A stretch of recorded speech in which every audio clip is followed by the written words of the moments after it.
Let's get it. Hit them. I done seen people that talk about God, but love is an action they don't want to do. It's easy to preach about love when you never consider commandments that apply to you.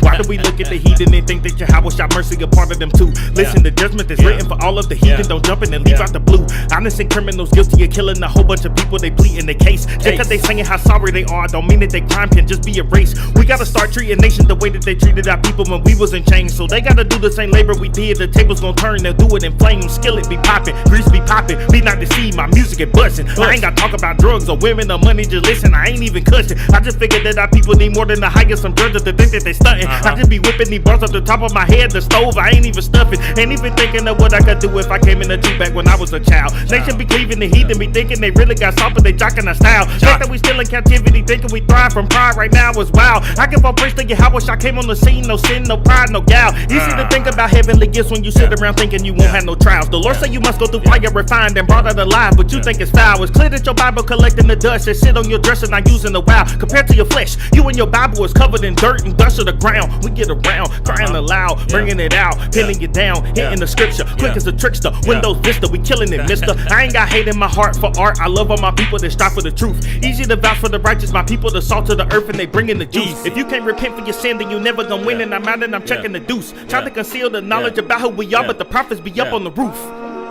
I had to pause for a round of applause cause that's what you can do. Not for the bars, but all of the laws that's given to you. Talking true potential, I've been out the window waving the flag of the Most High in Christ. You been steady pushing, you ain't even looking. You too busy out here dabbing and strife. Wait till you step to the plate and you check out the sword of the spirit, but you got a knife. Dressing the doctrine and guts in the blood of these pastors. Now trust me, you're risking your life. Hold up, I done gave y'all too much of this. The flaming sword gotta wait, build up to this. The flames here too hot, apocalypse. If you think this whack, boy, shut your lips. Real rap, stone cold stunner up in this. Make you take a knee like Kaepernick. Take a record of the heat like Fit. Big bars tight, trust me, it's no accident. The book of Acts, chapter 5, verse 29. Then Peter and the other apostles answered and said, we ought to obey God rather than men.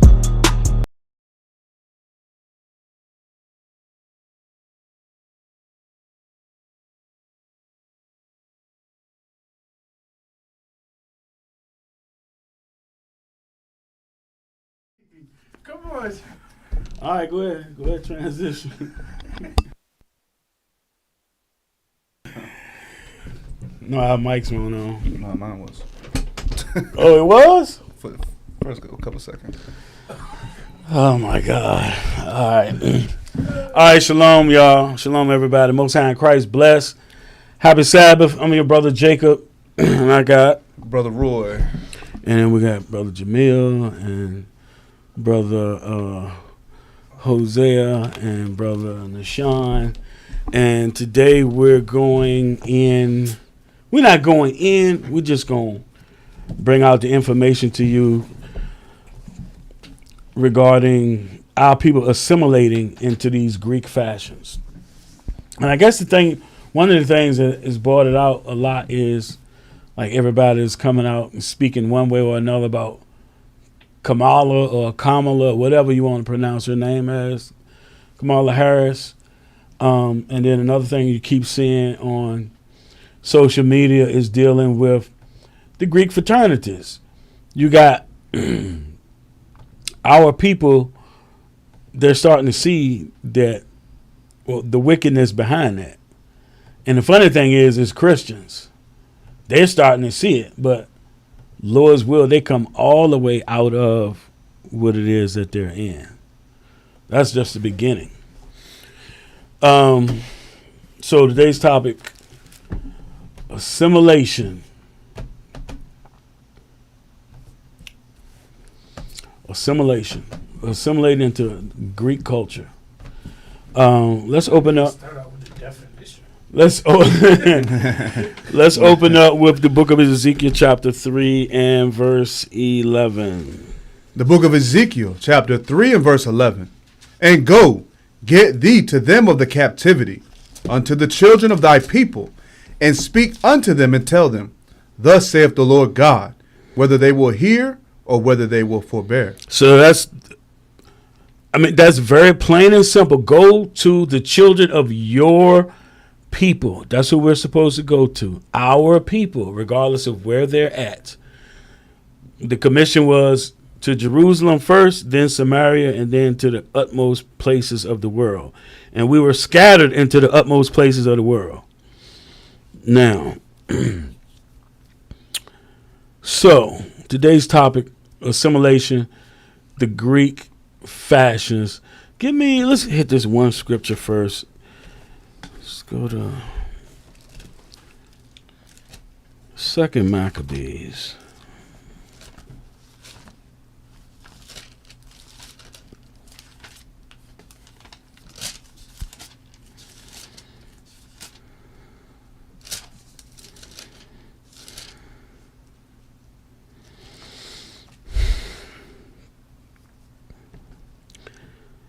Second Maccabees, chapter 4 and verse 13.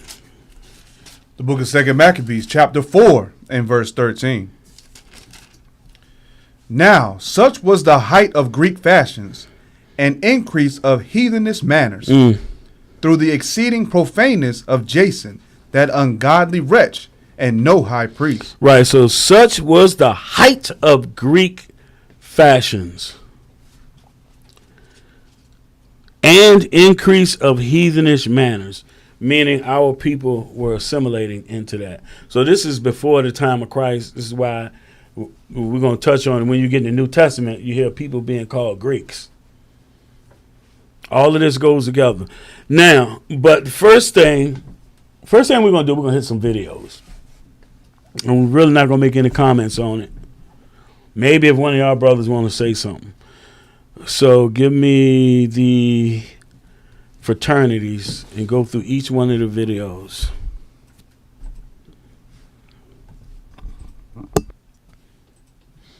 And this is the show. Context. I'm in this dark room. I'm being asked to kneel, but at the head of this dark room is this table, and it's covered in white, and it's got all sorts of things on the table to represent AKA.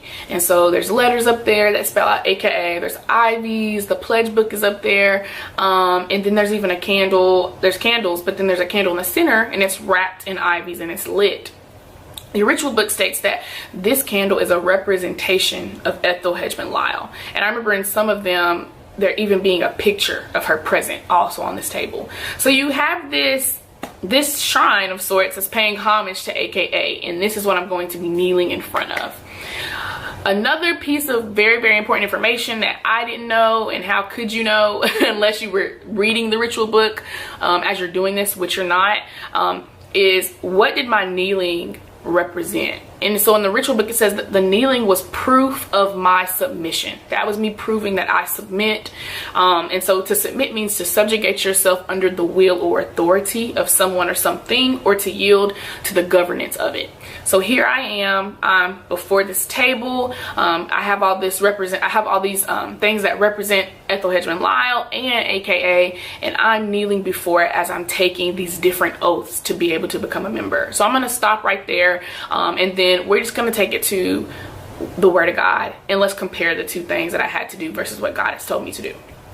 And so I'm going to be talking from Exodus chapter 20, and it's going to be verses 3 through 6. And it goes, "You shall have no other gods before me. You shall not make for yourself an image in the form of anything in heaven above, or on the earth beneath, or in the waters below.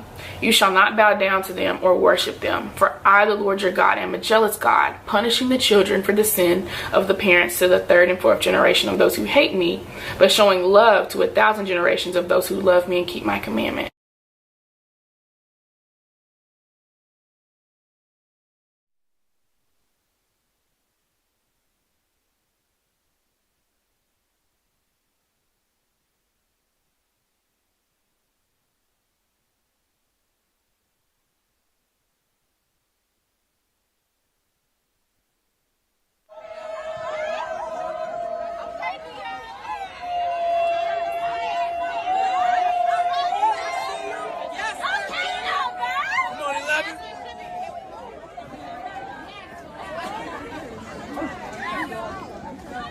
Look at that 22. Come on, 19!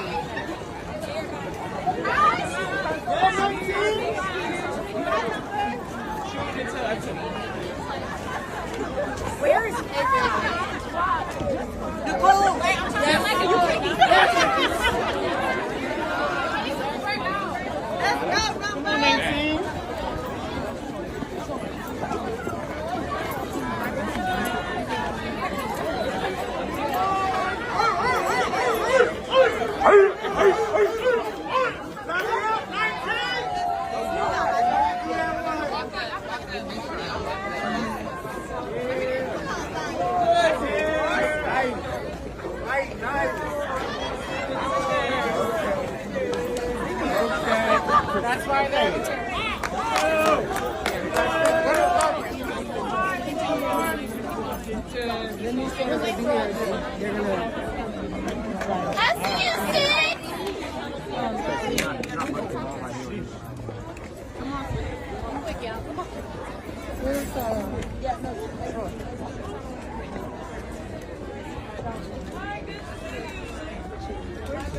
All right, ladies. Ladies. Right. Do it.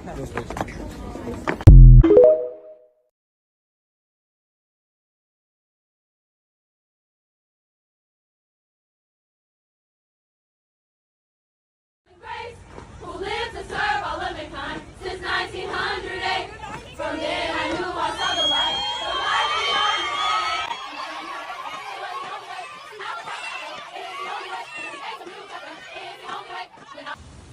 The incorporation is of Alpha, Kappa Alpha, sorority, incorporated. Wednesday, January 29, 1913.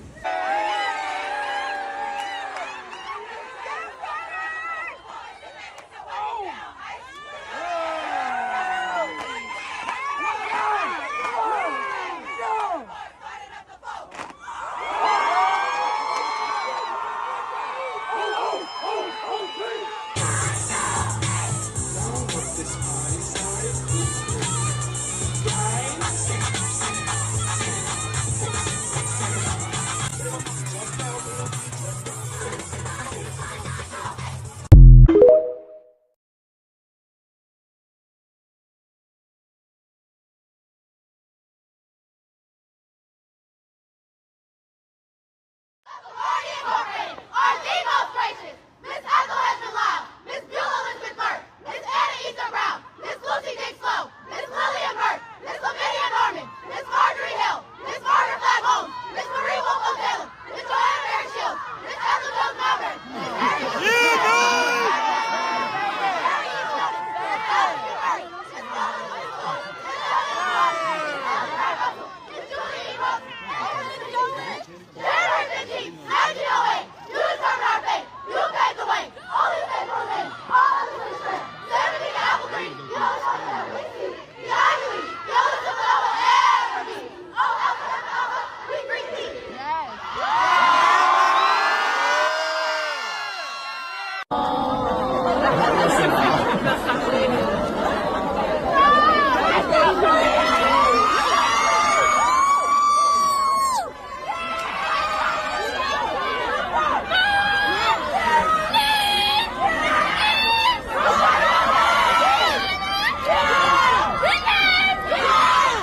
Fucking Kyos is married. By the time they finish they fucking prerequisite courses, they ain't even got into their major yet. They already married. But God wants you to denounce your shit because y'all did a fucking stroll to back that ass up at Tanisha's wedding 5 years after she graduated. How come God don't never like the shit y'all doing? Everything y'all doing demonic and some shit. Everything white people doing seem to be fine in the motherfucker. But everything y'all do demonic. How come God don't like black people?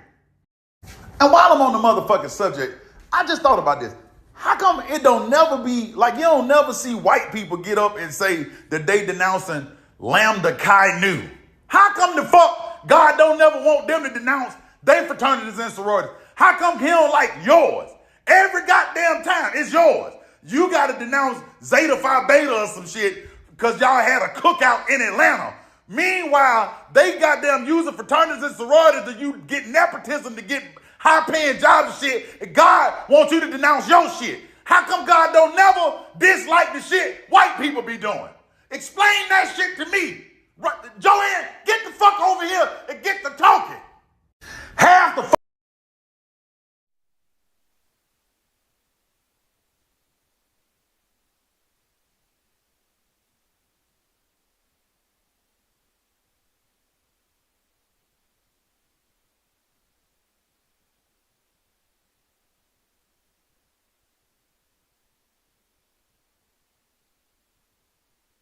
So first off, if any of y'all you want to comment about the videos, go ahead.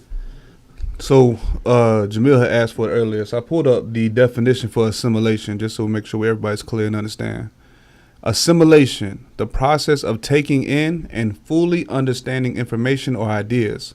Literally, the example they give, the assimilation of the knowledge of the Greeks. Damn. The absorption and integration of people, ideas, or culture into a wider society or culture. The assimilation of Italians into American society is an example. And you know what? And we're gonna read it. We're gonna pull it up and show it. But and that definition also goes along with Hellenism. The assimilation of the knowledge of the Greeks. Yes, yes, that Hellenism, literally Hellenism. So, all right. So, I don't know. You want to give us our comments. One thing I hate, because we showed mostly the sororities right there. We didn't really show any like fraternities yet. But we be so pro-black with everything else that we do in this world. But when it comes to these Greek sororities and fraternities, our people hold on to this thing like it was ours, like we invented it. And if it was, why are we using Greek letters to describe it or to represent us? Like, we be pro-black with a dashiki, but then we cross over to a Greek sorority or fraternity. And we don't see the hypocrisy in that. Or at least the investigate and do and go into the history of it. Take a little bit down. What's hypocrisy, brother? I don't know there is hypocrisy. Yeah, you at the African convention Friday night, but Saturday you at your college, your alma mater at the football game with your Greek letters on. Not only that, the Qs, they get branded, and the Kappas, they'll brand themselves with a K or a horseshoe or something like that. But just like you had said, Roy. That's what they do with cattle. You got a mic? I mean, go ahead. But just like you were saying, Roy. Yours. Just like you were saying, Roy. Like, they get in there and they 19, 18. Young. Our people destroyed for lack of knowledge, bro. Like, and like I just said, like, they don't know what hypocrisy mean. They don't know none of these words. They don't even know why they folks go to church on a Sunday. They don't know these things, bro. So when they get into college, they just go with what was popular, like we were saying. Some of them be lost though. And that's what it be, because I went to college for a couple years. It's a popularity thing, and they don't know what, like you said, they don't know what they're getting into. It's just to be the coolest people on campus. It's to be the coolest people on campus, get the parties, and then you do have the later on connections with career paths and things like that. But that's that you don't see the fine print, everything else that goes with it. Like the sister that opened up the first video, she was saying that she had to kneel down and make these pledges and these oaths. You're making these vows and promises to who? What? Right. That's not to the Lord. And then she pulled the perfect scripture about having idolatry, bowing down to graven images and things like that. Perfect scripture. Now, I'm going to make a comment on the brother, like Hosea said. That's easy. He all upset. He wanted to know why God disapproved of us keeping these traditions that they keeping, but he don't have a problem with white folks doing it. They can do what they want to do. They not the people of the book. We are. We can't do that stuff. You put your black self up to do it. Right. So we're copying them. Yeah, we're gonna touch on that later. We're copying. They got the fat of the earth. Their blessing was to have the fat of the earth. So whatever they're doing what they're supposed to be doing, and that's what they always look like they're successful because that's their blessing. Right? And So my bad. People want, like we was talking about at camp. People want to assimilate into that because they feel like God is with these people because they're on top. But all actuality, no. But then we get into racial conversations, and then somehow we got to unite and be better, and we're supposed to be a greater people, and we're supposed to separate ourselves. But then, like you just said, we assimilate to everything else they do, thinking that's the successful way to live. Yeah. Jeremiah 4:22. Is it on? First of all, shalom, happy Sabbath, y'all. The last video, the angry brother video, as he was talking, I thought about something. Revelation, chapter 18 and verse 3. Let me read it. Let him get it. Oh yeah, go ahead. Yeah, you got. And it says, "For all nations have drunk of the wine of the wrath of her fornication, and the kings of the earth have committed fornication with her, and the merchants of the earth are waxed rich through the abundance of her delicacies." That's what, when you join these fraternities, man, you assimilating yourself into all this foolishness, man. Just like the scripture said, you're drinking the wine. You're drinking that foolishness, man.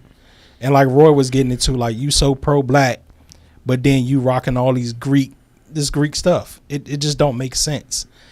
It's like the Most High set like a delusion over the earth right now, and it's just complete and utter darkness. Everybody's falling into this delusion.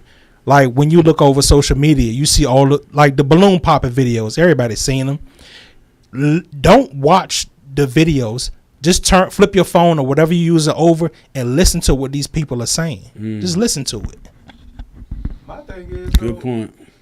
Where are all the Caucasian folks? As far as my question is, with where I ain't even gonna lie. I've been alive for 29 years. I ain't never seen Caucasian folks in these fraternities. It's not as loud as we are. Okay, yeah, I've not seen one. I have not seen a group of Caucasians in these fraternities. Like Yale, all these prestigious colleges. They got them. They're like We're just loud with all. They have their own. Our people created theirs because they were not allowed into those, so they made their own fraternities. So Q and all that stuff was created when? Early 1900s. Yeah, we're gonna get to that at the end of class. I think they're the oldest, right? I think the Qs and the Deltas are the oldest, and then the Kappas, AKAs, and then they branch off from there. But I think it's all the beginning of 1900s. It's all because in the late 1800s, I believe, that the white folks made theirs, and then we were not allowed in, so they came up with their own. And they use that in the sales pitch, as far as, hey, no, we had to get our own thing and build this, but you really just copying exactly. I remember Osiris used to be like, well, you guys are going to separate and start a whole new country, and then how you going to build it? Yep. We're going to build it the exact same way for the place that we left, and that's exactly what our people did with these fraternities and sororities. It's like Freemasons and right. Yeah. And even Islam, they don't like black people everywhere on earth, and they all supposed to be in the same beliefs. Like we keep trying to take everybody else's stuff, and that's what I ain't gonna teach the class, but that's what the whole scriptures are. We keep doing that over and over. But this is why I didn't even write any scriptures down. We're gonna hit some scriptures, but it's mainly we're gonna have a conversation. We're gonna go over this stuff and go through it, and I need y'all input. See what because you might see something that I don't see. I'm not educated in this stuff. I didn't go to college. The best I did, I remember we went up to Union one time. Up to the Mount. went to Virginia Union for something, and I was with my cousin. I was young, and he had this old raggedy car. And that's a Christian school. So all these women, I don't know what sorority they was in, but as they walked by, and this messed up, they started chanting, C-A-R, get a new car. I was like, yo, that's foul as hell. And you in the car And they too? walking. Yeah. But I didn't go to college. I don't know nothing about that stuff. I ain't never been around nobody that. I'm sure I've been around people that are players, but I ain't know. I'm pretty I sure ain't know nothing about it. don't got cars. And they sitting there chanting that. Right. But hey, they going with the flow. You know what I mean? And I gotta say all praise to the Most High for not allowing me to get. He protected me from all kinds of stuff in my lifetime. My college was big enough. I went to. All right, we good on that, y'all? No more comments? Okay, so let's go to Ptolemaic Dynasty. We're going back to where all this crap started.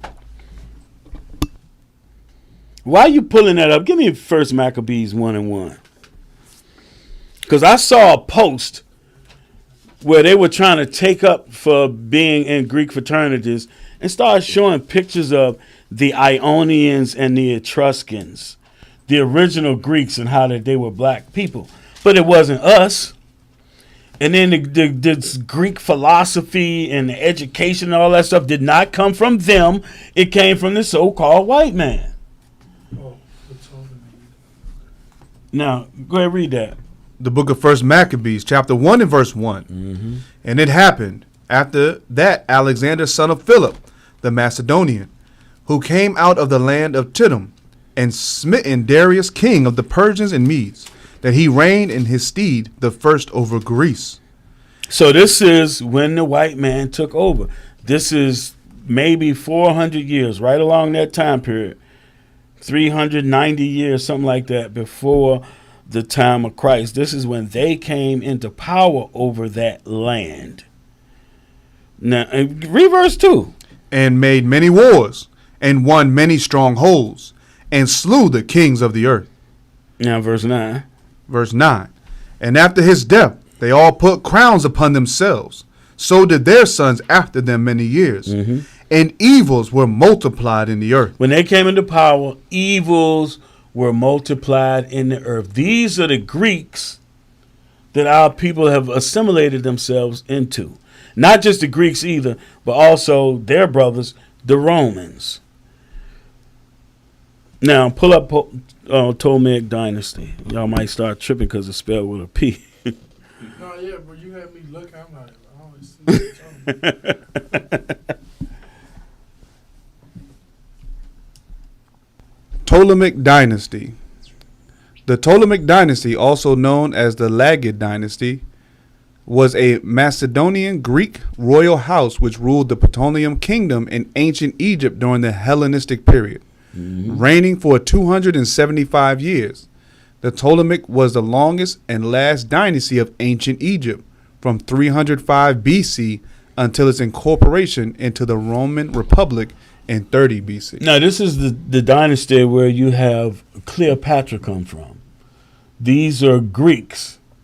And our people mistakenly think Cleopatra is a sister. And they're wrong. She was a white woman. She was a Greek. Now, give me Aristotle.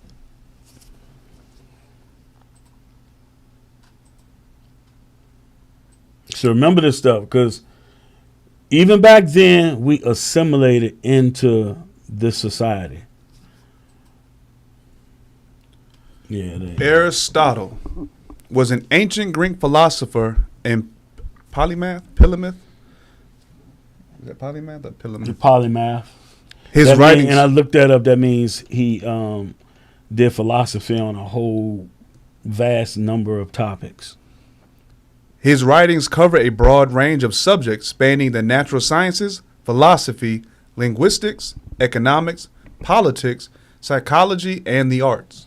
As the founder of the Peripatetic School of Philosophy in the Lyceum in Athens, he began the wider Aristotelian tradition that followed, which set the groundwork for the development of modern science. Right, you good. You can drop that now. So it was the ancient Greeks that came up with this philosophy. Now, give me Maimonides 1. So Maimonides is supposedly this famous what do you call him? Rabbi. This famous rabbi from Spain and Portugal. And watch what this dude said. The Guide of the Perplexed of the Maimonides, Volume 1. Yeah, either Maimonides or Maimonides. Something like that. Maimonides. Just to highlight or everything? Yeah, just read the bottom. Yeah, just to highlight the star. Just that little part. The Jews in Spain, however, remained faithful to the Aristotelian philosophy. You good. So they believed, now they're supposed to be solely believing in the scriptures, but they also believing in Greek philosophy. They're mixing Greek philosophy with the Old Testament. Now, Acts 16.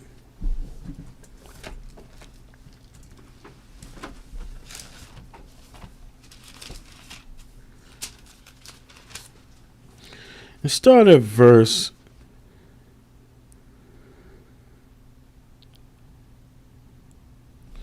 No, it's wrong chapter. Hold on. Let's say verse 20. No.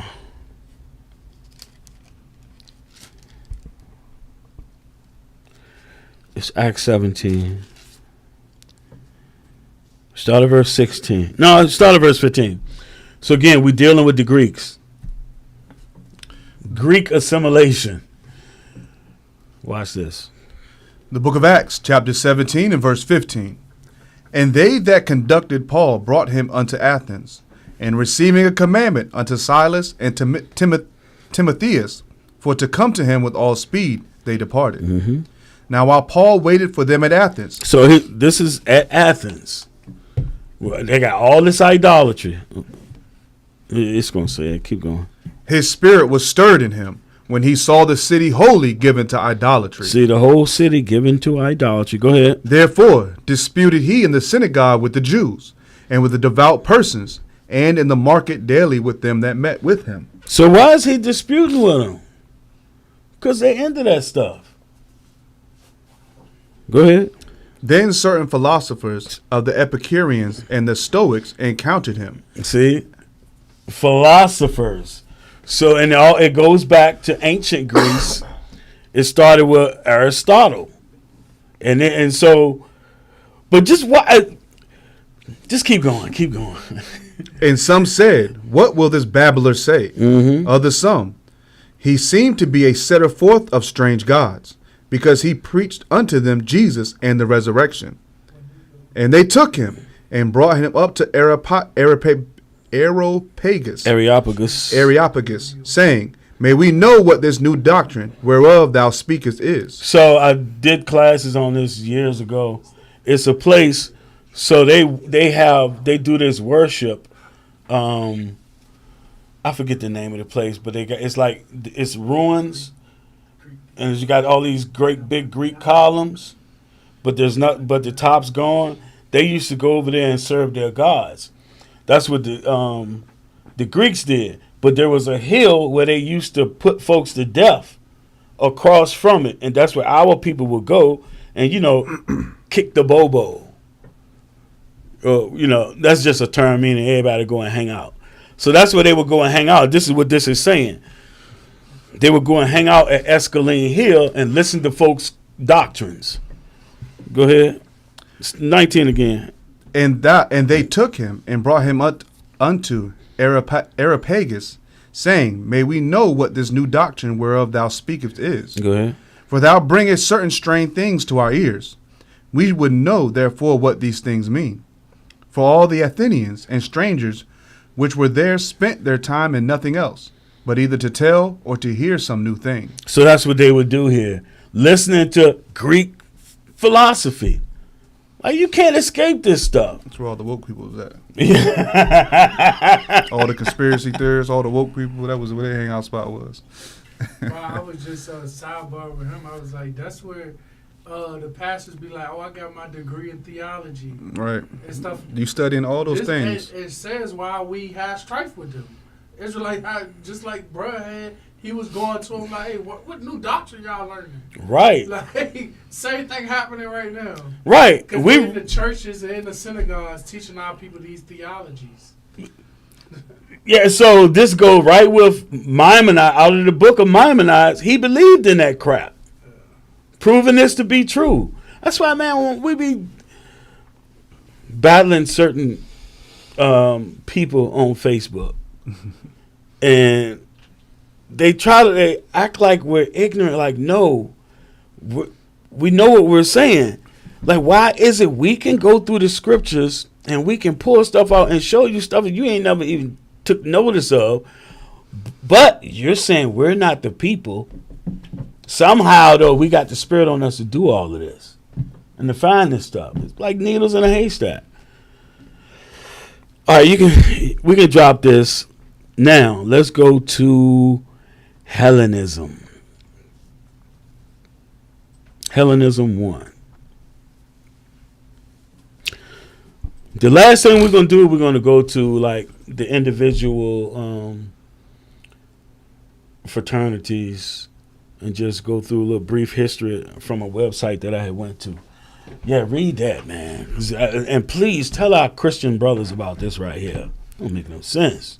Hellenism, the civilization and culture of ancient Greece, especially the dissemination and adoption of Greek thought, customs, and lifestyle. Hold on. Read that part again.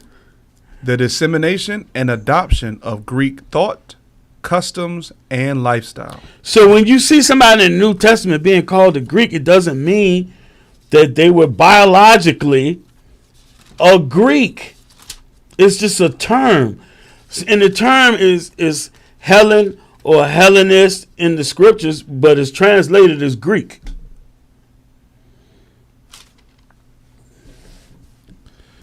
Go ahead. Everything I just read. No, keep going because it's important. It often implies the fusion of Greek and non-Greek culture. See? Mm-hmm. Among classical scholars, the term Hellenistic is primarily a chronological designation covering the period from Alexander first to rule over Greece. Go ahead. To the beginnings of the Roman Empire. In biblical scholarship, the term has a broader connotation and is roughly equivalent to Greco-Roman. Mm-hmm. Alexander the Great, who was taught by Aristotle. Go ahead. Devoted his life to conquering the world for the spread of Greek culture. He was convinced of the superiority of the Greek way of life and carried with him on his campaigns copies of Homer's Iliad and Odyssey. His 11 years of conquest changed the course of history, introducing a new lifestyle that affected every nation conquered, even the Jewish nation. See, even the Israelites nation, or the Jews which remained. Jewish nation. Go ahead. Alexander and his successors broke down the old national, political, cultural, and religious establishment and introduced Greek culture by establishing new colonies and cities. You go. It's going to be on the next one. And watch what they about to say here, because this is something that people don't really realize. People wonder why when you go over to what they call the Middle East or West Asia or whatever you want to call it, you got all these people over there mingled, and you wonder why some of them, they so light-skinned. This is something Alexander did. Go ahead. Alexander and his successors broke down the old national, political, cultural, and religious establishment and introduced Greek culture by establishing new colonies and cities by rapidly spreading the koine. So the koine is, like it says, the Greek language. So remember in Maccabees, we were forced to learn their ways. That's Hellenism. We had it imposed on us. Watch this next little part. And by the intermarriages of the Greeks with the Asiatics. So he pushed interracial marriage. When they conquered people, they put their seed among them. Go ahead. When the Seleucid Empire gained control Seleucid. of Seleucid, So you had one of his generals was Seleucus. So it's this Seleucid Empire. when the Seleucid Empire gained control of Palestine in 198 BC, the Jewish people came under severe pressure to Hellenize, and many resisted it, leading to the Maccabean War beginning in 168. Hold on. Let's stop right here. We're gonna come right back to this. Oh, I got this. So somebody put this on Facebook a while back. I saw it years ago. Still don't know where to find it. But you know what? And for everybody listening, what you can do, the way you find something like this, you type in a portion of the sentence and type in Google, and eventually it'll give you the main source that it comes from, what book it comes from. That's how people get caught plagiarizing. Right? Like Joe Biden. Oh, what you want to do? Back to Oh, yeah, just come back to us. Go back to First Maccabees.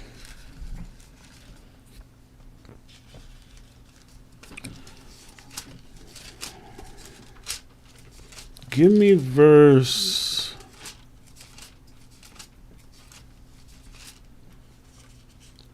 13 through 15. Then we're going to jump. The book of First Maccabees, chapter 1 and verse 13. Then certain of the people were so forward herein, that they went to the king, who gave them license to do after the ordinances of the heathen. Whereupon they built a place of exercise at Jerusalem. See that? According to the customs of the heathen. Now hold on. These folks wrestled naked, and they built this in Jerusalem. Go ahead. And made themselves uncircumcised, and forsook the holy covenant. So this is another dynamic too. So by being uncircumcised, they weren't keeping commandments. They made themselves uncircumcised. You can't put the flesh back on. And joined themselves to the heathen, and were sold to do mischief. All right, you can jump down. Just want to make this quick point. Verse 18. And made war against Ptolemy, king of Egypt. But Ptolemy was afraid of him and fled, and many were wounded to death. Right, so all of this is the same time period. All this go together. Now, what it was saying was this down here. Give me verse 56. Verse 56. And when they had rent in pieces the books of the law, which they found, they burnt them with fire. Oh, but see, that's neither Jew nor Greek, brother. Then burning our holy scriptures. Go ahead. And wheresoever was found with any the book of the testament, or if any consented to the law, the king's commandment was that they should be that they should put him to death. Now, verse 60 and 61. Verse 60. At which time, according to the commandment, they put to death certain women that had caused their children to be circumcised, and they hanged the infants about their necks, and rifled their houses, and slew them, and that had circumcised them. So, we go through this from time to time, especially at the Feast of the Dedication. You can drop this roar. But then now, our people gladly assimilate into the Greek culture and emulating their ways after all the things these people have done to us. And we have stuff that's written down, but how much that they didn't write down? You know what I mean? The whole point is for us to stop following after our oppressor. I can't get that brother out my head, man. Like, why is it okay for white people to do stuff, but it's a problem? It's wicked when we do it. Why God don't like it when we do it? And that just shows you how, unlearned we are when you make statements like that, because you're so confident that you're right that you don't even understand the bigger picture. You're so focused on your Cool Kids Club membership. He's so so assimilated into this place. But that's the same rant I guarantee if I find that rant on Facebook, there's going to be 80% of the comments supporting them. Oh yeah, no doubt. People don't know what to do. Like, Just like what dude was saying. My bad. But he was talking about the 666. You remember he was like 666. Oh, the atoms, They yeah, always nucleus, want to say it's bad, but it's really representing our skin because they don't got it. So they're gonna see it as like it's like you so accumulated in these But who taught? numbers. Who learned you that? Right. What I told him, I said, bro, and he said the dude name or whatever, right? And I was like, what make him good? Crickets. Silence. Right. Crickets. Like, what would make that right? And What him saying that, what would make that right, bro? Because the same argument we get with the Bible. Oh, man wrote the book Bible. But you over here reading your horoscope saying why you got an attitude every day. It's just because I'm a Pisces. No, it's Leo season, right? I think I seen a lady say that. You a whore. Yeah. Your mic on? Yeah, it's on. Okay. So that was Hellenism 1? people don't know what. Oh yeah, we got. Oh yeah, Hellenism 1 and 2. They'll be. Boy, they leave America, they wouldn't know what to do. No idea. That's why the question has always been asked: how are you going to rule amongst yourself? What are you going to use? They think they just want to take the white man's system and use it. Anything that we come across, any type of religion or thought or mindset, you can always just go back to that. Like, okay, if that's right, theology right, you want to believe in the stones. If you had your own nation, how would you go about ruling it? Through the stones? Stones gonna tell you the laws? Like, you hit anywhere you go, bro. Like, you can't. The Bible just true, bro. Yep. Like, go back to Hellenism 2. You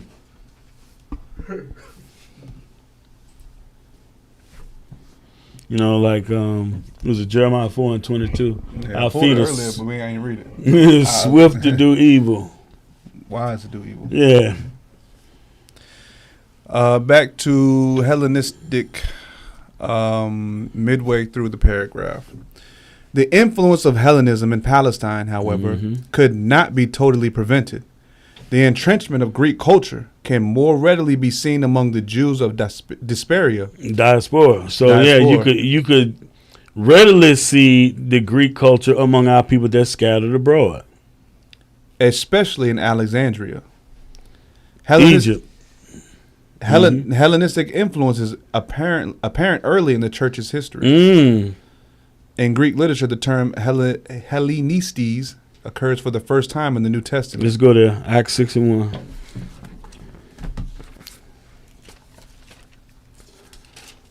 What's the significance of them saying Jewish and then saying Jews of this world?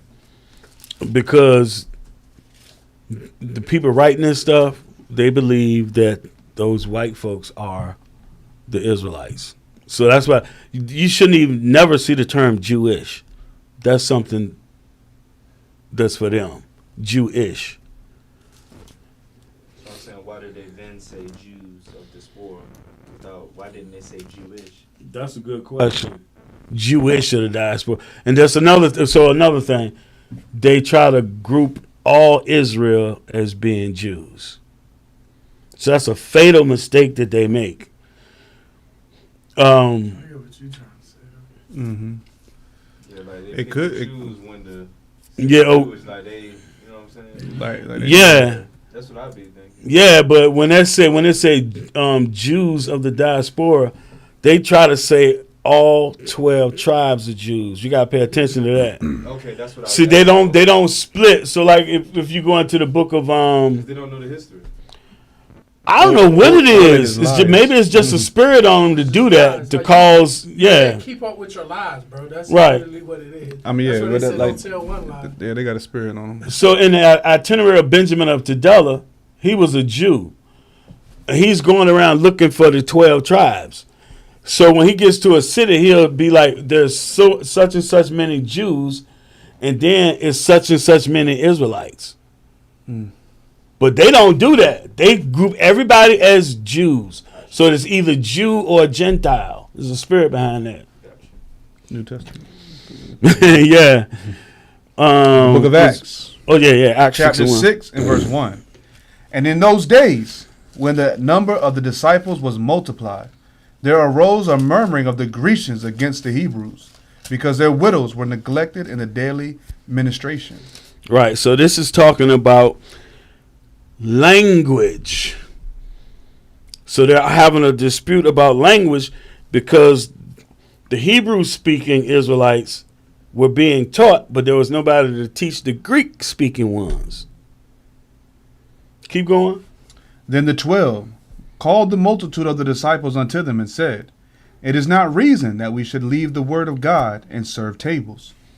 Wherefore, brethren, look ye out among you 7 men of honest report, full of the Holy Ghost and wisdom, whom we may appoint over this business. Right. So choose you out some brothers that got the Spirit on them to teach these women that only speaking in Greek. But we will give ourselves continually to prayer and to the ministry of the word. Right. They had to go out and do the work. Go back to the picture because it quoted a couple of others. They know this stuff. The scholars know, but then you go to theology school and just get dumbed down. Chapter 9 and verse 29. The book of Acts, chapter 9 and verse 29. Oh, yeah. No, we needed that to find the next verse. You're right. Yeah, you can keep it. Matter of fact, you can keep it up there while we hit these. There's just a couple of them. And he spake boldly in the name of the Lord Jesus, and disputed against the Grecians, but they went about to slay him. So again, this is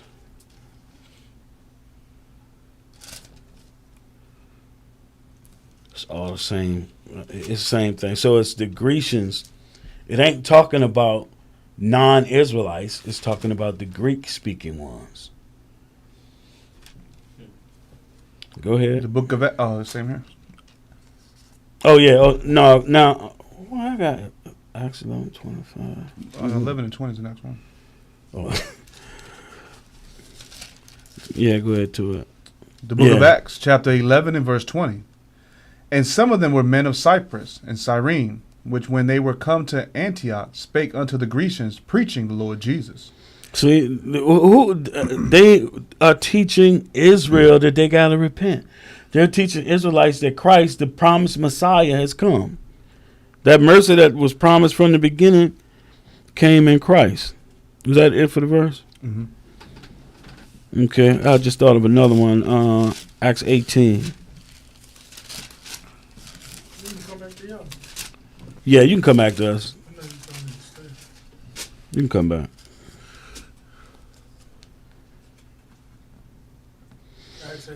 Acts 18 and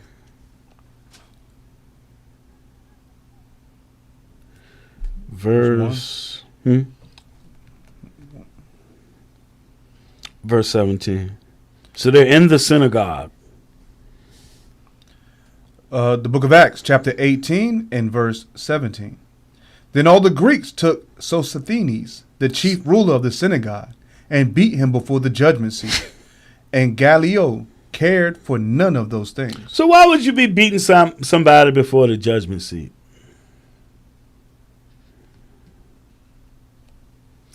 That would be for punishment because they think you done broke the law.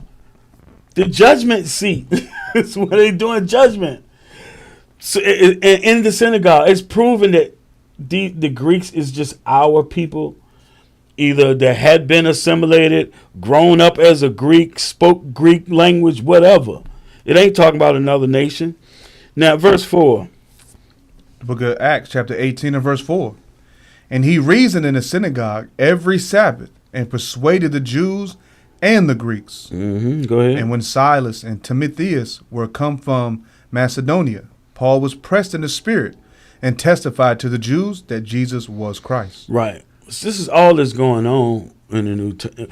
Once you get past the Gospels, our people are going to our people, regardless of whatever they're being called. Regardless of whatever they're being called. Now, let's go back to scholarship real quick. Let me see. Oh, give me assimilation.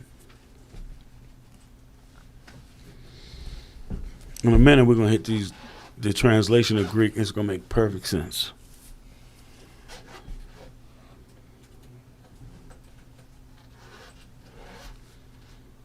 Assimilation. So, like, our people that have assimilated into this culture, they've assimilated into the culture, and then because of that, because they emulating the white man and doing whatever it is that, you know, the governing body of the United States wants you to do, then you can have success in life by being obedient to them. Go ahead and read this. This is so you had several brothers that was obedient to the so-called white man, and they advanced. Yeah, go ahead and read that. Tiberius Julius Alexander, son of Alexander. Hold on. I'm sorry. Tiberius is a Greek name, and Alexander is a Greek name. He straight up got a Greek name. Go ahead.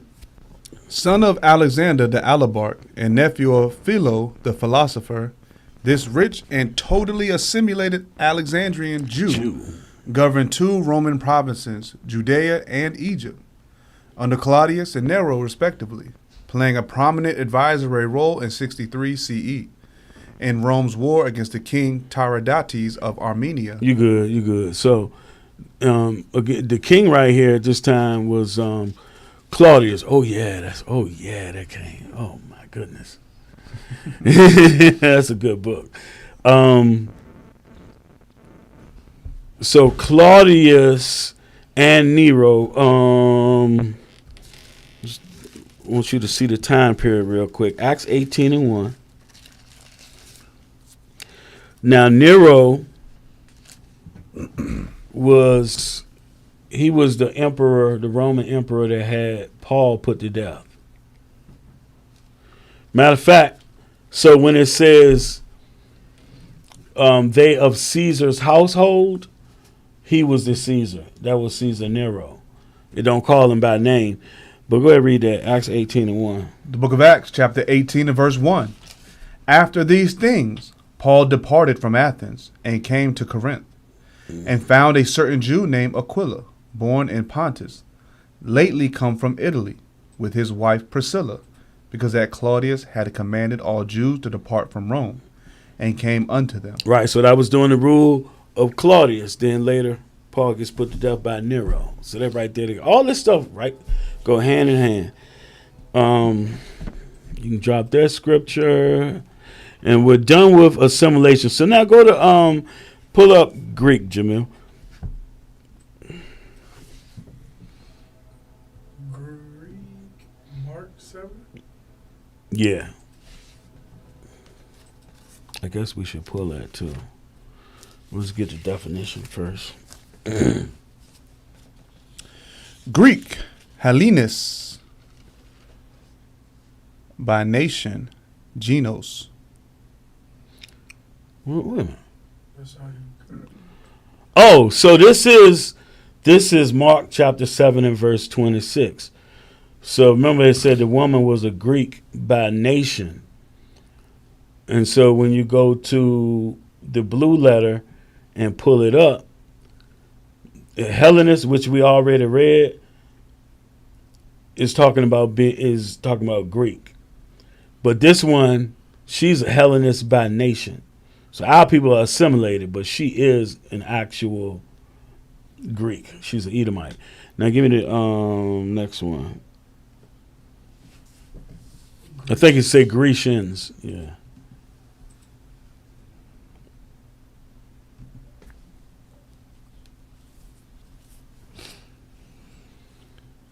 Grecians, a Hellenist, one who imitates the manners and customs or the worship of the Greeks and use the Greek tongue. So hold on. So that's why when in Mark 7 and 26, it says by nation to show that she was Greek by nation. She's not somebody assimilated into the culture. She's different. I don't know why people can't understand that. She's of another nation. Go ahead, read from the top.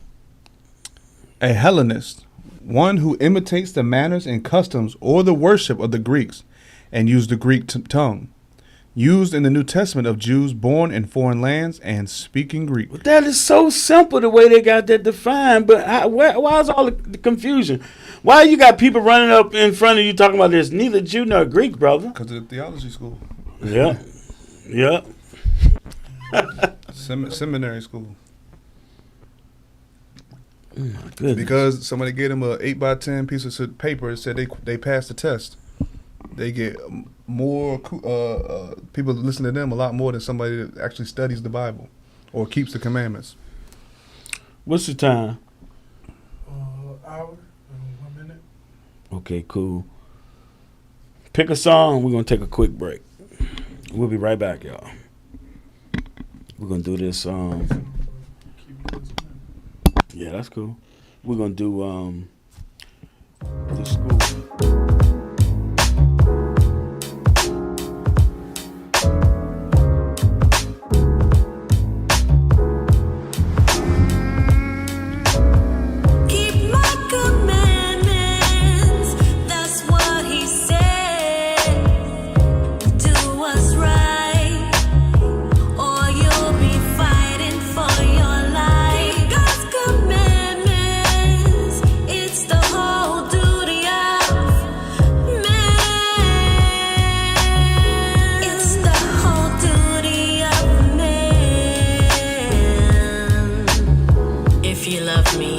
Keep my commandments.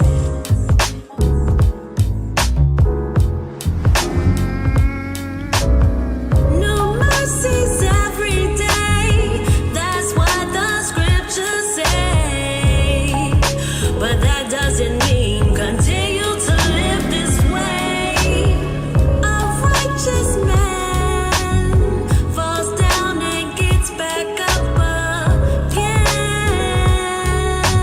But the wicked shall fall again and again. You know you got to keep God's commandments. Keep my commandments. That's what He said. Do what's right, or you'll be fighting for your life. Keep God's commandments. It's the whole duty of man.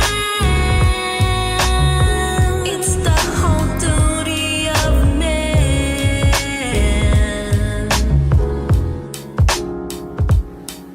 New mercies fall upon us every day. That's what the scriptures say. But that doesn't mean that we can continue to live our lives this way. That's what He said. Ye are children tossed to and fro by winds of false doctrine. That's where you go. 5%ers, Islam, Kemet, Christianity, or Christian insanity. Come back to your God, Israel. For it has been made manifest to us what is pleasing to our Elohim.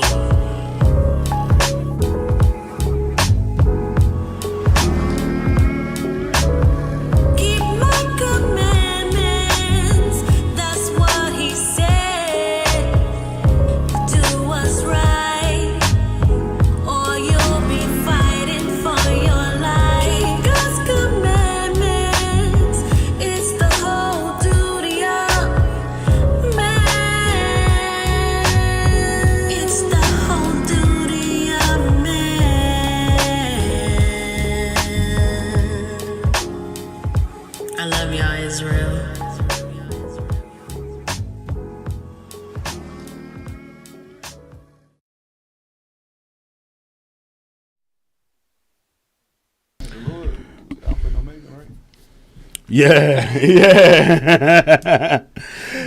But I couldn't find nothing. All right, shalom, y'all. We back. Jamil, give me Pan-Hellenic Council. I want y'all to look at this. We're only going to be a few more minutes. We're just going to take a look at. You got 3 witnesses, Jake. You got 3 witnesses. No, I guess they stooping down because it's men and women. But she got a forehead like. Or they combine the pictures. I don't know, that ain't like a bad photo edit. I guess. Yeah, it is. Yeah. But anyway, so this is the Pan-Hellenic Council. I don't know why it's not showing. Well, y'all see it? What you mean? No, at the top it's supposed to. Oh, it don't say it on mine. You gotta scroll down. Oh, I get it. I see it. My bad. What's the yellow shirt? What's they called? I think that's the Alphas. I could be mistaken. No. I don't know the yellow shirts. I forget now. The Alphas all the way to the left. Yeah, because I know a dude I went to school. He in the NFL now, but before he went to the NFL, he was with them. What, in the yellow? Yeah. All right, but this is the National Pan-Hellenic Council. Damn, you got people that's Pan-African, but they Pan-Hellenic. Come on. Like, that's by definition. They don't know what these words mean. But you in school. But we run into that when we go to the college campuses, though. Some of those kids are so woke, and some of them ready to receive it, and some of them already think they're so smart that they don't need the Bible. You know what I mean? Especially when they get into, just like our other brother, man. Say when he was in the Norfolk State, he was into Kemet and all that stuff. Like, they just pour all that Pan-Africanism stuff on you. Nothing healthy, though, man. No real understanding. Nothing's going to help us but keeping the commandments of the Lord and believing on Christ. That's it. That's it. Because this place, the earth is in shambles. This place is trash. The earth is supposed to be a utopia, a grand creation where everything works like clockwork. But no. When somebody had pulled one time, it was like, but they got hand signs just like gang members. I was thinking the same thing, man. All of them throwing up something was set. Yep. I mean, that's really what it is. That's like West Coast. You see the noops. You see the Kappas. Yeah, that's blood. They blood. But also 666. Yeah, I get it. Yeah. Oh, like all these symbolic things, man. They just. Wait, that's Rock Nation. Yeah. But the triangle is delta in Greek, so it's all these silly things, man. They just blindly following. So notice that there's 9 members. National Pan-Hellenic Council. There's 9 members. You got 4 women, 5 men up there.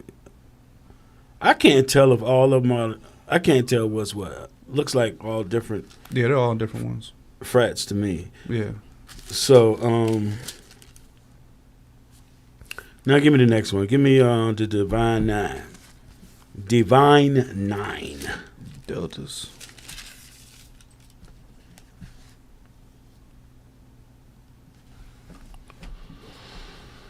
There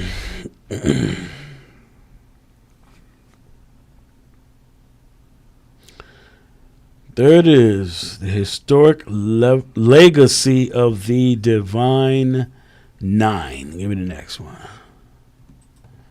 I guess it's 2.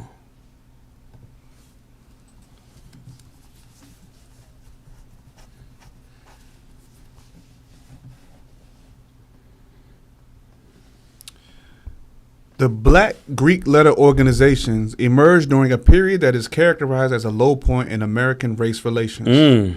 These associations were established on the principles of personal excellence, racial uplift, community service, civic action, and kinship. Their emergence coincided with significant national developments, including the rise of Jim Crow laws, the popularity of scientific racism, and widespread racial violence and prejudice. So it sounds like that it was a good idea when they, like their intentions were good. How do you get to where we're at today with the? Because they didn't build it on Christ. I know that's right. I mean, they left the door open for everything else to come in.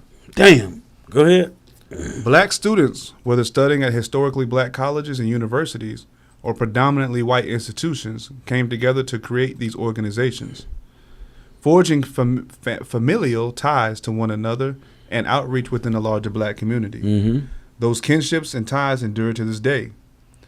BGLOs formed at a time when Greek life at predominantly white institutions excluded black students. See, so the reason for creating them was because they were not accepted by these white fraternities. Always looking for acceptance from everybody else. Right. Nashawn said looking for acceptance from somebody else. Go ahead. Today, the 9 BGLOs that comprise the National Pan-Hellenic Council, known as the Divine Nine, have an impact on community service and civic engagement through outreach programs that include literacy, professional development, and voter registration. Yeah, but at the meantime, they got you doing these demonic rituals. They become uppity as hell, and they're part of what they call it, the bourgeoisie. What's the other word for it? I forget what you call it. Some class, but like there's a the boule. That's it, the boule. So the 1% or the 9% of our people that sit on, up above everybody else, and they look down on us, and they try to control us. That's what they do. These are the ones that have. I'll give you a good example. Van Jones. That's literally what they do. The nations do.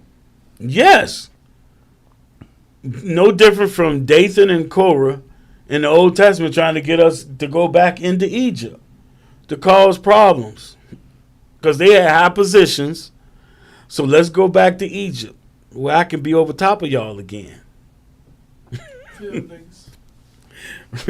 Yeah, house niggas. Hey, man, I looked out the window there. He ain't working. Like old boy said, yeah, I tricked on you. I told him, man. You gonna let him sleep in the bed upstairs? Your father, turn over his grave. What was his name? Yeah, Django. All right, what we got? So the next one would be, okay, let's hit Delta Sigma Theta.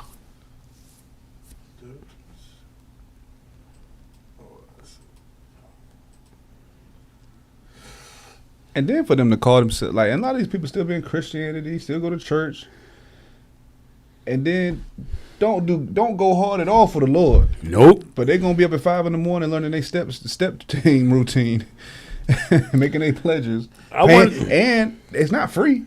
They gotta pay money every year. They got regular fees to pay, dues to pay. I wonder how old boy what he did to make him so upset.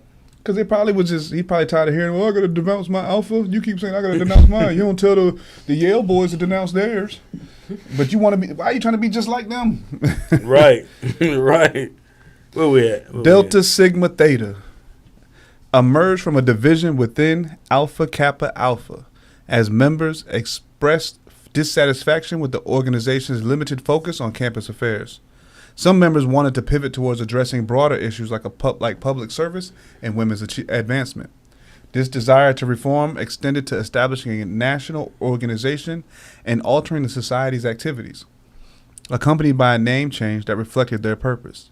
They also aimed to modify symbols, colors, and adopt a more politically oriented stance. Right, so they're not going to go into detail. I mean, they're just giving you a broad spectrum of, like how this stuff began. Well, we know every year we going somewhere to somebody's homecoming. And you see how they act up in there. Everybody got their letters and blah, blah, blah. And they up there as hell. They segregated. All kinds of stuff going on. But the reason they broke off was, the last slide, they were upset with how things were running and what they were going to help communities and bridge gaps and things like that. But now today, like it says, it's a whole hierarchy. Well, remember how the Bloods and the Crips and the Vice Lords and how they all started to help the community. Now look at it. And they was together at one point in time. Then that's what divided the Crips and the Bloods. So it's all a master plan of the Lord, because He put the Spirit on these people to allow us to be in those situations. I'll go ahead and build them up, and then we're going to put things in your neighborhood to have y'all fight against each other, or make poverty, keep y'all in poverty so you fight against each other. well, we're going to take your leaders and lock them up, so the people that's outside, they don't know what the hell to do. Right. Then they start fighting against each other.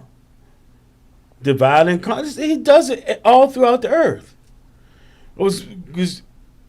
So watching a documentary about how they stole $46 trillion from the East Indians. And they did it the same way they always do. They go in with these promises, and then they separate the people and have them fight each other, and then they steal every damn thing. Steal, kill. What they doing in Haiti right now. Oh, yeah. Stealing their oil from underneath them. Got their country in turmoil. Still kill and all their destroy. natural resources. Everywhere this man goes is destroyed. Remember, they went into and they Libya. Want to set up they want to set up their ideologies once they help them rebuild, which is what we read earlier, which was the same thing the Greeks were doing when they wanted to conquer. They felt because their way was the best way, and that's how the elites feel now. Their way is the best way. Hold on, because we said I have to. We got to pull this as much as possible. First Maccabees 8. Because we have to show, the one thing is, people regenerate on this earth. They may look different, may have different features, but their spirits remain the same. They're going to do what they're created to do. First Maccabees 8. 4.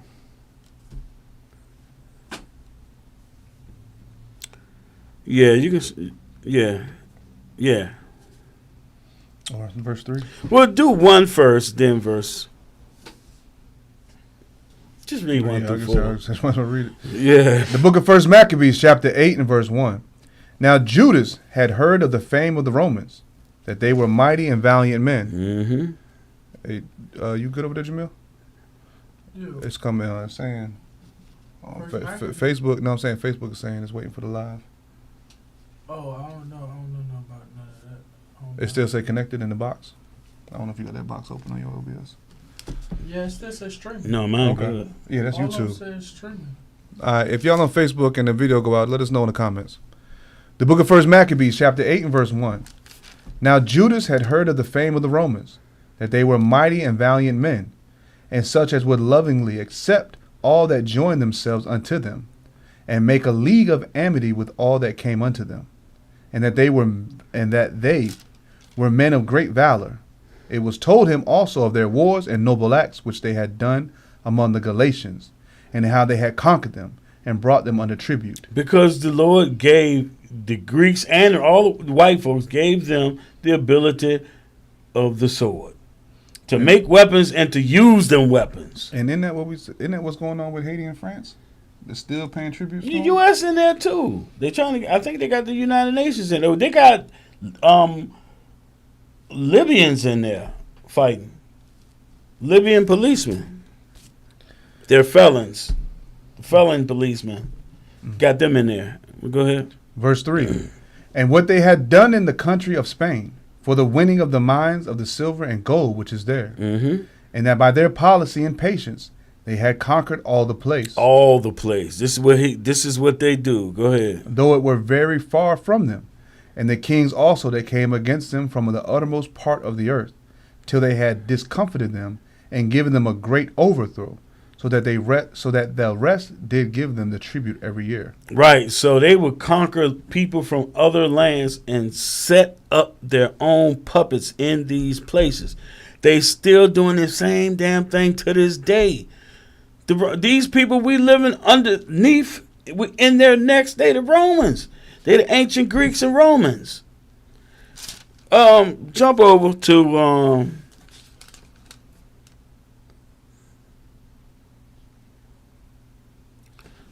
verse 11. The book of First Maccabees, chapter 8 and verse 11. It was told him besides how they destroyed and brought under their dominion all other kingdoms and isles that at any time resisted them. Damn. But with their friends and such as relied upon them, they kept amity. See, so if you was friends with, if you wanted to make an agreement, wanted to roll with them, you was cool. Remember, the scripture say he heaped unto him all people up underneath him. Go ahead. And that they had conquered kingdoms both far and nigh, and so much as all that heard of their name were afraid of them. Damn. Hold on. Anybody, do nations want to stand up against the United States? No. Right. And, no. And thought process maybe a little bit, but not really to go to war with them toe to toe. China and Russia. Yep. China and Russia. Go ahead. Also that, whom they would help to a kingdom. See, help to a kingdom. You see what they doing in Venezuela? Venezuela just had elections. They've been on Venezuela for like the last 8 years. Trying to cause, they just had one with, not 2 or 3 years ago with Juan Guaido. They tried to put him. Yeah. They after them hard. I didn't know his name, bro. Go ahead. And whom again they displace. Finally, that they were greatly exalted. Whom they displace. So they try to overthrow governments and put other rulers in them places. Same thing today. So you don't have to kill all the people. What they do is they cause propaganda and they do stuff to try to make the people themselves overthrow their government. And then they put in place who they want. Remember when they caused the coup in Ukraine, and they got caught on tape saying that they didn't want Vladimir Klitschko to be the mayor. They wanted somebody else, but he ended up being the mayor. And then later was like Victoria Nuland, who was Jewish, she was like, F him. All caught on tape. Like, yo, they're going to be what they were created to be. The spirits don't change. Where we at? Keep going. Verse 14. Yet for all this, none of them wore a crown, or was clothed in purple to be magnified thereby. Right. Moreover, how they had made for themselves a senate house, wherein 320 men sat in council daily, consulting always for the people, to the end they might be well ordered. See, this is a democracy. Go ahead. And that they committed their government to one man every year, who ruled over all their country, and that all were obedient to that one, and that there was neither envy nor emulation among them. In consideration of these things, Judas chose Eupolemus, the son of John, the son of Achos, and Jason, the son of Eleazar, and sent them to Rome to make a league of amity and confederacy with them. You shouldn't do that. The Lord said don't do that. And to entreat them that they would take the yoke from them. For they saw that the kingdom of the Grecians did oppress Israel with servitude. The kingdom of the Grecians did oppress Israel with servitude. But you want to take these Greek letters and you want to take these Greek customs and assimilate yourselves with these people. The Lord said don't do that. Matter of fact, Isaiah 8. And I'm going to catch myself, too, before we start pulling too many scriptures. Just get back to what we was on.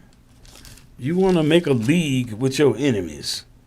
Isaiah 8 and verse 9. The book of Isaiah, chapter 8 and verse 9. Associate yourselves, O ye people, and ye shall be broken in pieces. And give ear, all ye of far countries. Gird yourselves, and ye shall be broken in pieces. Gird yourselves, and ye shall be broken in pieces. Come on. Take counsel together, and it shall come to naught. It shall come to naught. Go ahead. Speak the word, and it shall not stand, for God is with us. You cannot walk hand in hand with them. You just can't do it. Like we keep trying to tell people, the Lord separated us from other people, said do what he said to do. Don't do what they say, or don't do what they do. Verse 11. For the Lord spake thus to me with a strong hand, and instructed me that I should not walk in the way of this people, saying, You good. Oh, no, go ahead. Say ye not, a confederacy to them to whom this people shall say, a confederacy. Neither fear ye their fear, nor be afraid. Right. You can drop that. you're not supposed to make no league with them. I mean, I know that's something kings do and all that, but no. The Lord said don't do that. Now, back to, we want Omega Phi Psi now.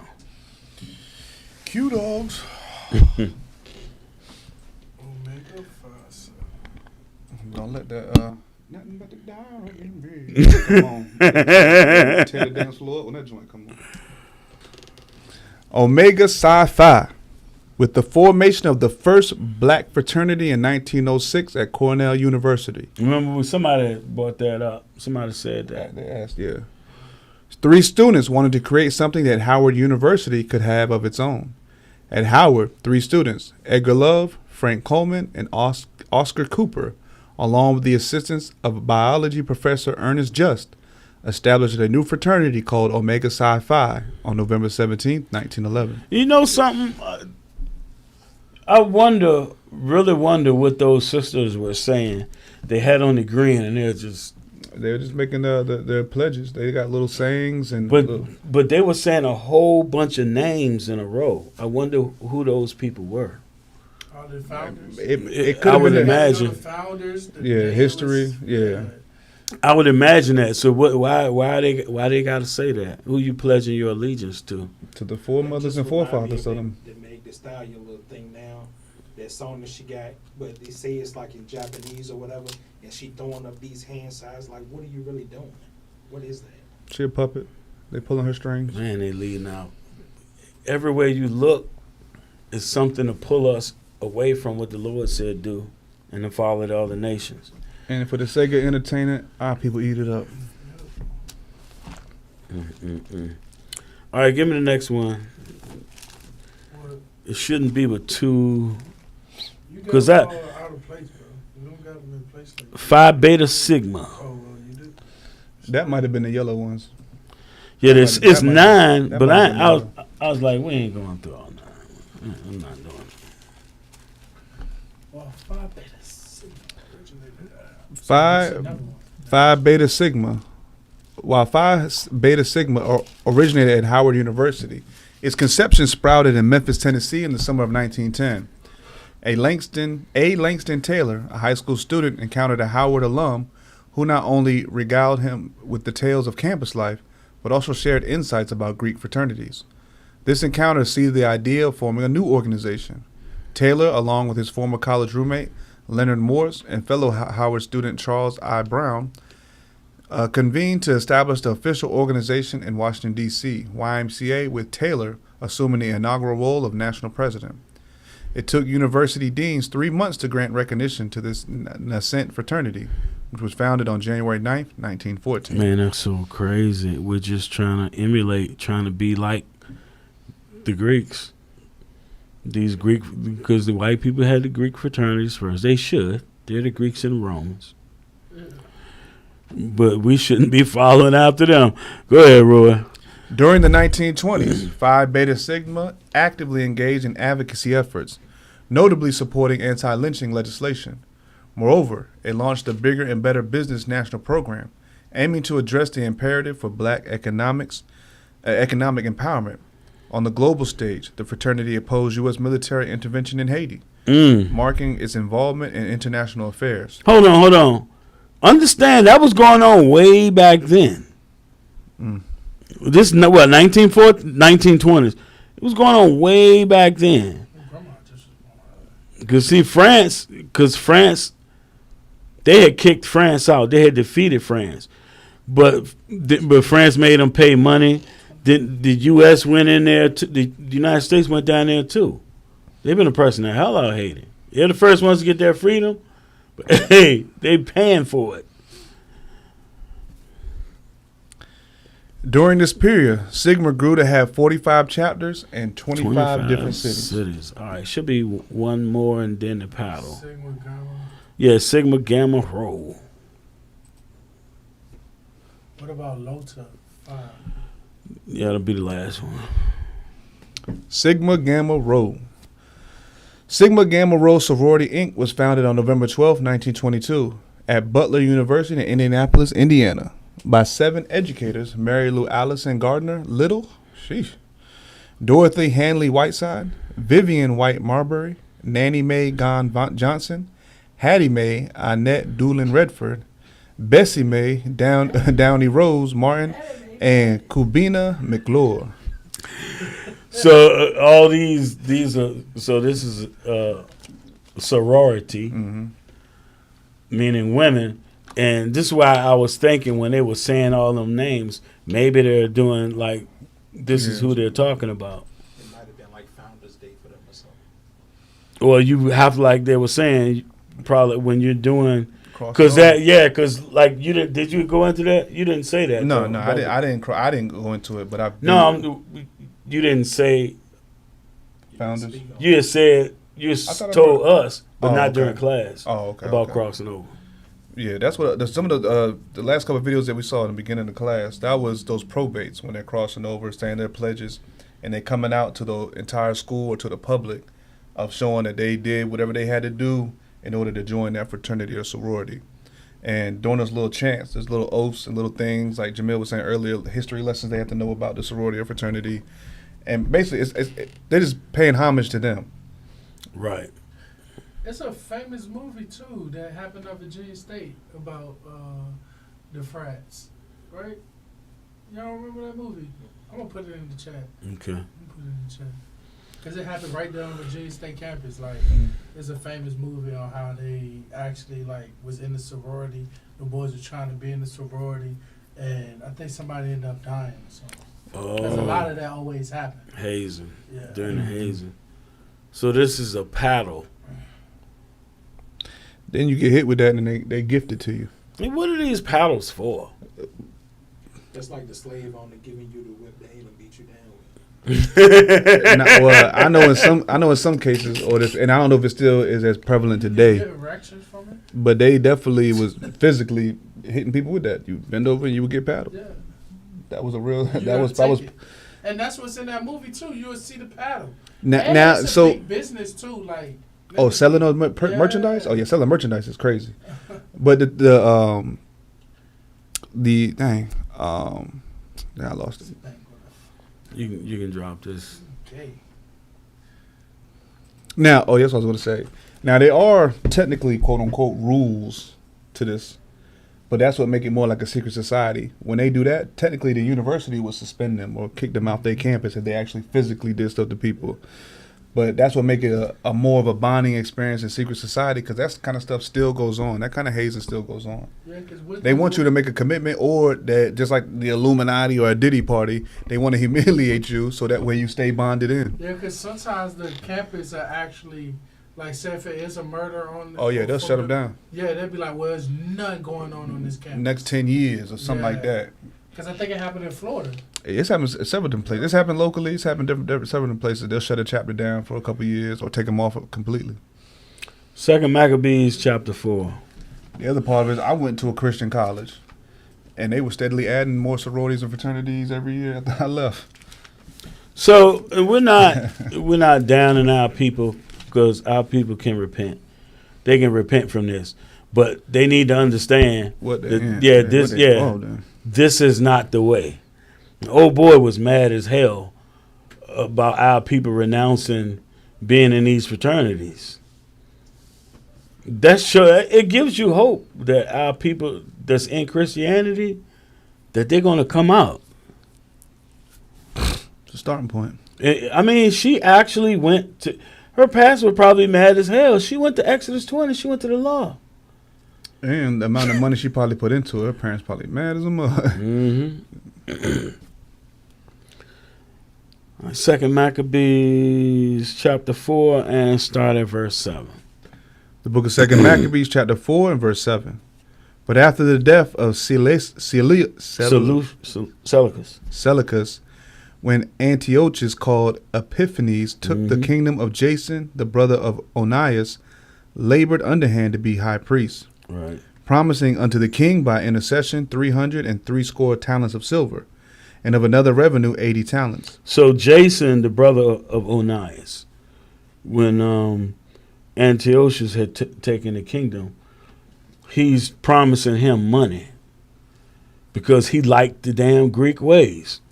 And it'll explain itself. Go ahead. Besides this, he promised to assign 150 more if he might have license to set him up a place for exercise, and for the training up of youth in the fashions of the heathen, and to write them of Jerusalem by the name of Antiochians. So you see this with sports franchises. Who do they groom to be the athletes? With any topic, not just sports, but they always start with the children. Right. And it's full of what? Our youth, our young men that should be building our nation. My bad too, but back on that top, when I say the movie Mm-hmm. we were talking about, it's called Burning Sands. So the movie is called Netflix. Burning Sands, and it's on Netflix.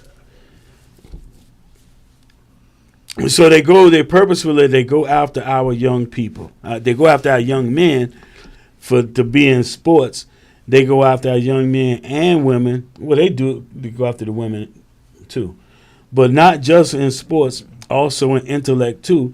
They pull you out from among your people so that you can have ideas and creations to further their kingdom instead of for us. Now you hanging out on that hill, just waiting for all the theologies of the world to come through.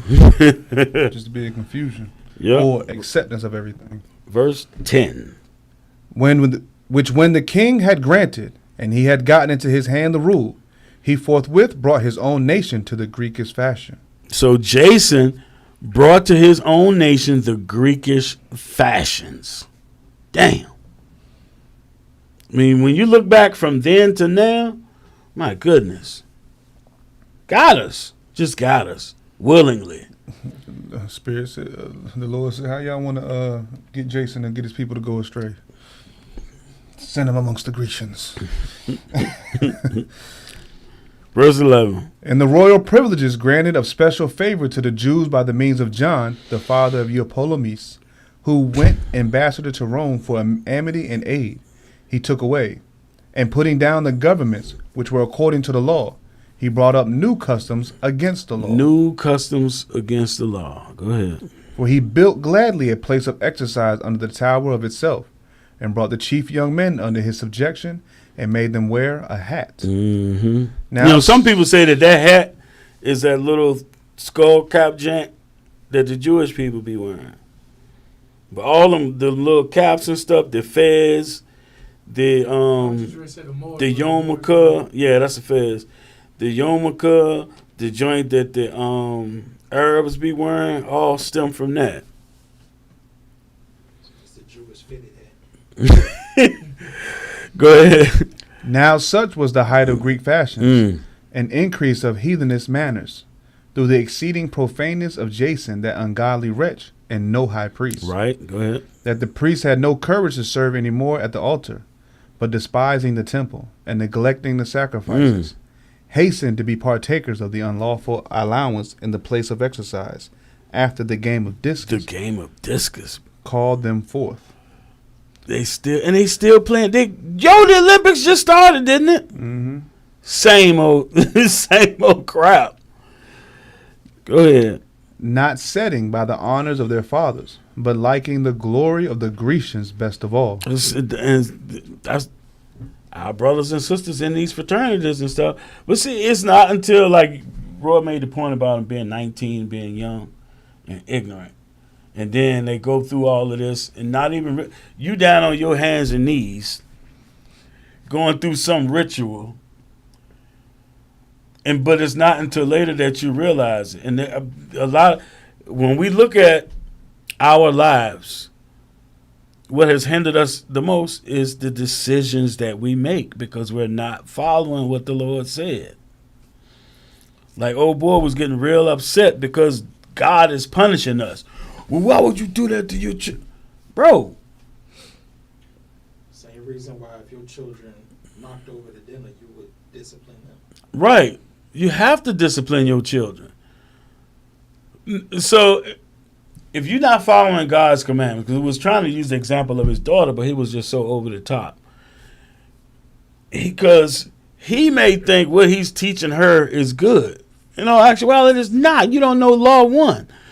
So you training her she go out there and do something that you don't mind her doing, but she breaking every damn commandment of God. She got to pay for it.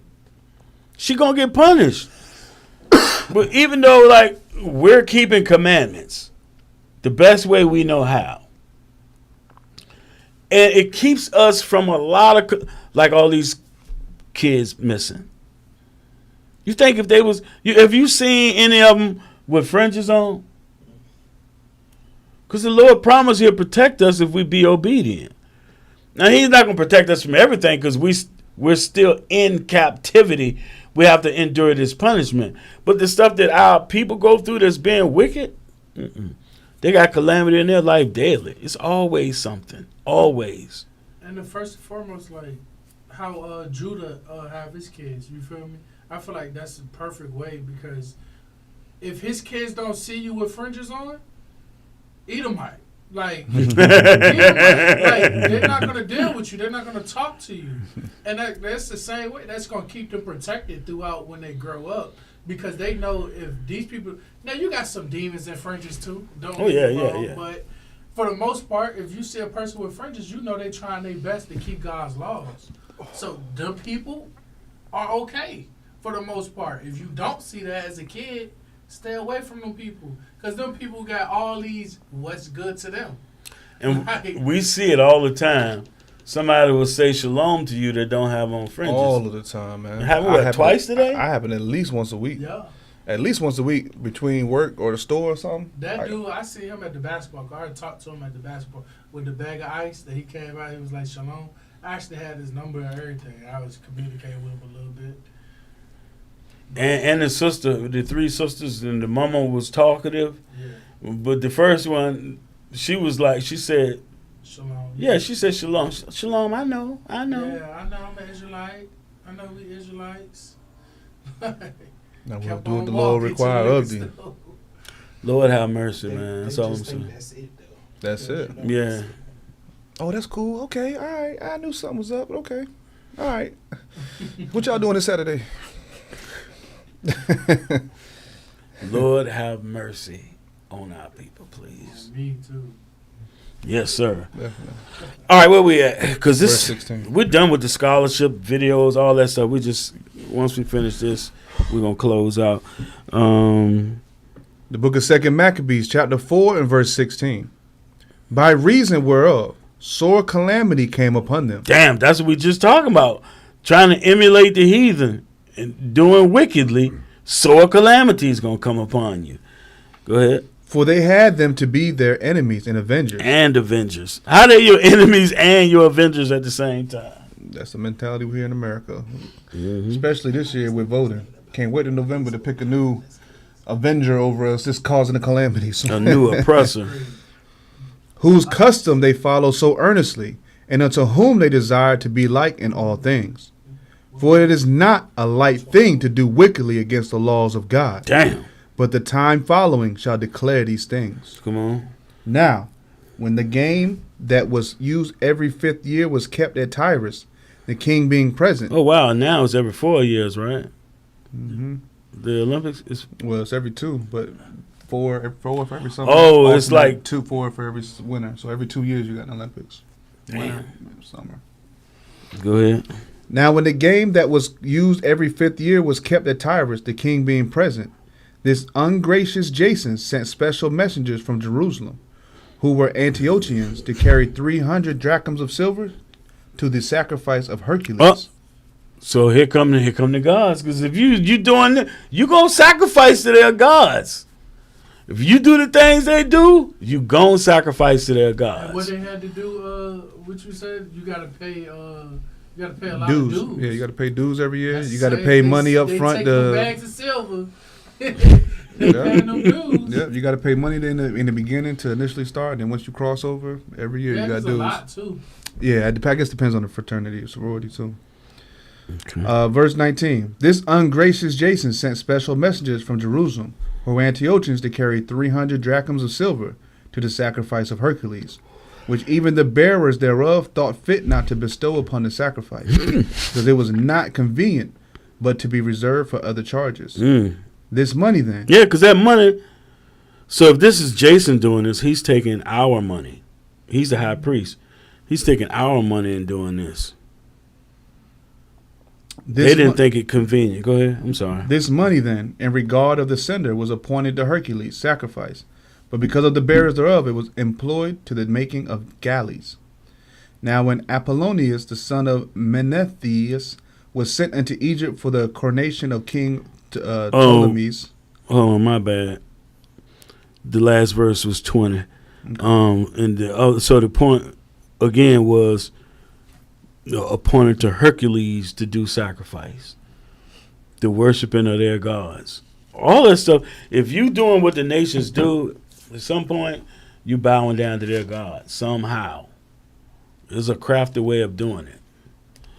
Yeah, just like the example of people like to go to for we just went over this, for having multiple wives, and then you go into why you shouldn't have multiple wives, because he took on all these other nations, multiple wives, and their gods. Of another nation, yeah. And their gods. Yep, start King Solomon built them idols for their gods. This is how we're gonna close out. Proverbs chapter 3 and verse 5.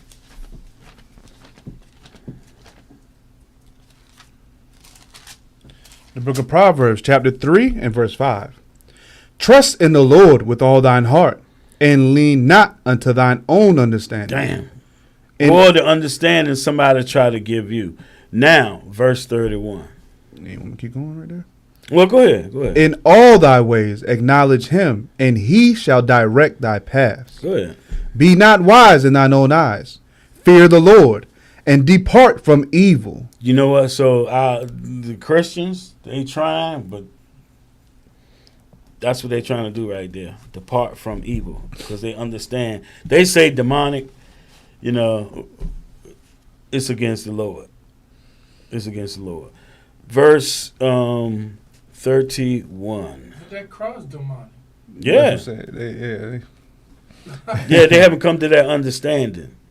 That's why I said there's hope. There's hope.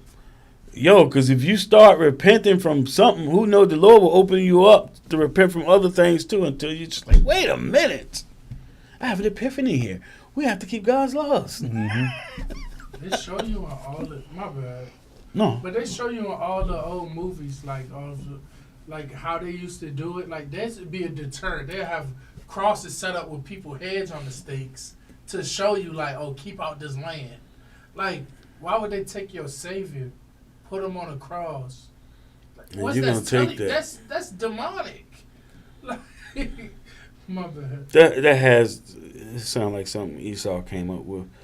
Verse 31, Proverbs chapter 3 and verse 31. The book of Proverbs, chapter 3 and verse 31.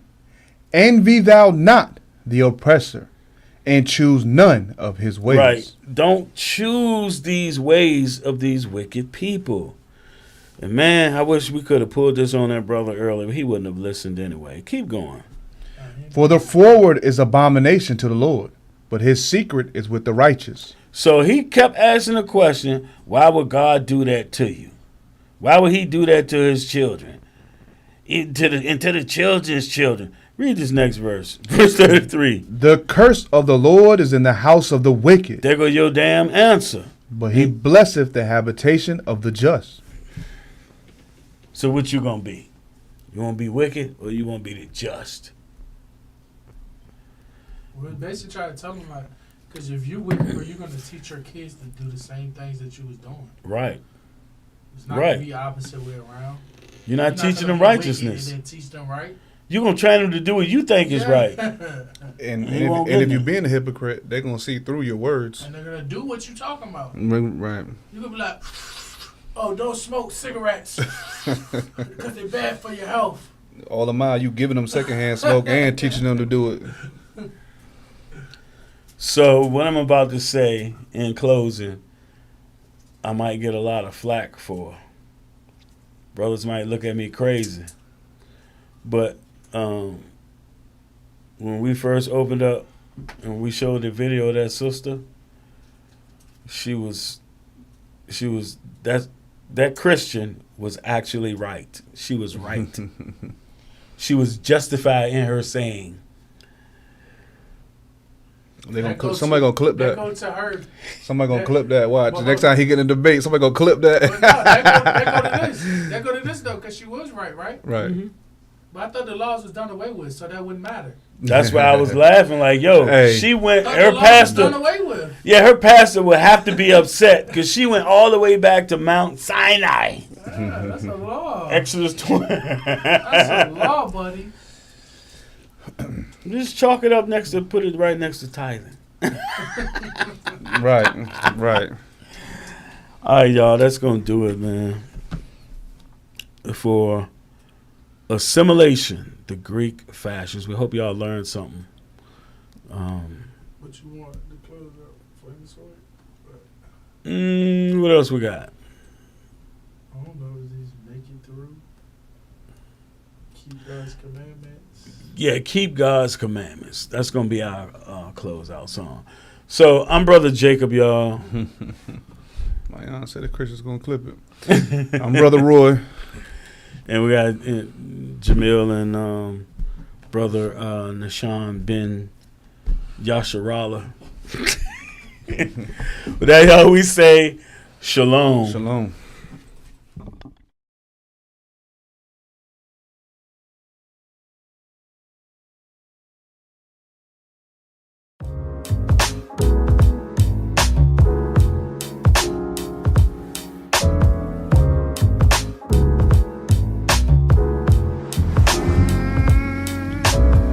Keep my commandments, that's what he said.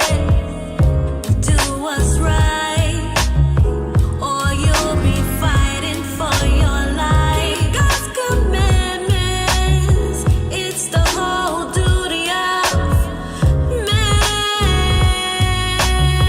It's the whole duty of man.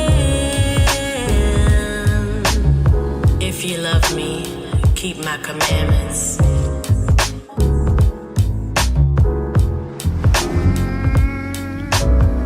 New mercies every day, that's what the scriptures say. But that doesn't mean continue to live this way. A righteous man falls down and gets back up again. But the wicked shall fall again and again.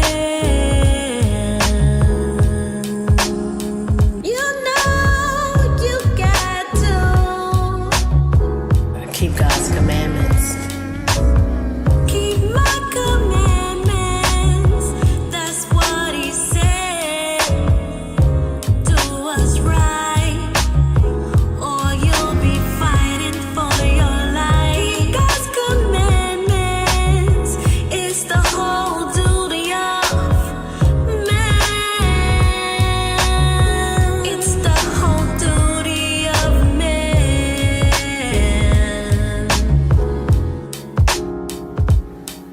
New mercies fall upon us every day. That's what the scriptures say. But that doesn't mean that we can continue to live. Keep our lives this way. That's what he said. We are children tossed to and fro by winds of false doctrine. That's where you go. 5%ers, Islam, Kemet, Christianity, or Christian insanity. Come back to your God, Israel.